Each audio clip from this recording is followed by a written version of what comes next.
Suite à une intervention d'une personne des archives départementales dans une classe de CM2 de l'école Charles Péguy, l'idée a émergé d'organiser des rencontres intergénérationnelles entre ces élèves et les pensionnaires de la villa Amarelli d'Amnéville.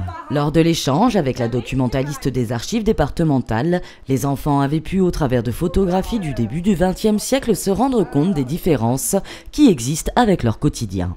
Mardi 3 avril, les enfants sont donc allés à la rencontre des résidents afin de leur poser quelques petites questions. On est parti sur un groupe de 2 enfants avec un papy ou une mamie pour raconter comment s'est passée leur jeunesse. Voilà, ce qu'ils avaient à l'école, à la maison.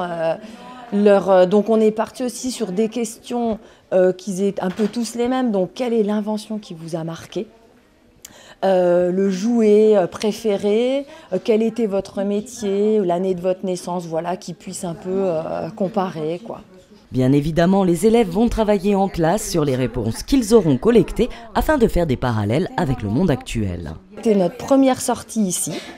Et ensuite, le travail à l'école, c'est de récolter un peu toutes les infos qu'ils ont eues et de pouvoir faire la différence justement avec ce que ces gens-là ont vécu, eux, je vais dire, soit petits à leur âge, soit même après, à 30-40 ans, et ce qu'ils ont eux maintenant. Parce que c'est vrai que ça les choque presque, même l'hygiène.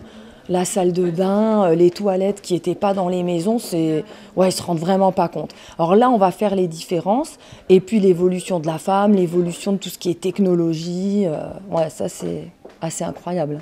Au-delà de l'enrichissement personnel pour les enfants, il y a une réelle démarche pédagogique derrière ce projet. Déjà, tout ce qui est histoire, pour voir un peu les différences, et puis production d'écrits, alors là, on a élaboré la liste un peu des questions. Ils se basent sur cette liste de questions, puis après, ils peuvent aller dans n'importe quelle direction. Et la prise de notes, parce qu'en même temps que les résidents leur parlent, eux, ils prennent des notes.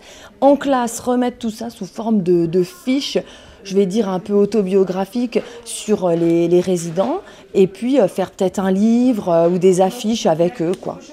Cet échange intergénérationnel va se poursuivre. En effet, la classe de CM2 a pour projet de réaliser des supports avec les informations que les enfants auront obtenues et les personnes âgées seront alors conviées à un goûter qui se déroulera à l'école.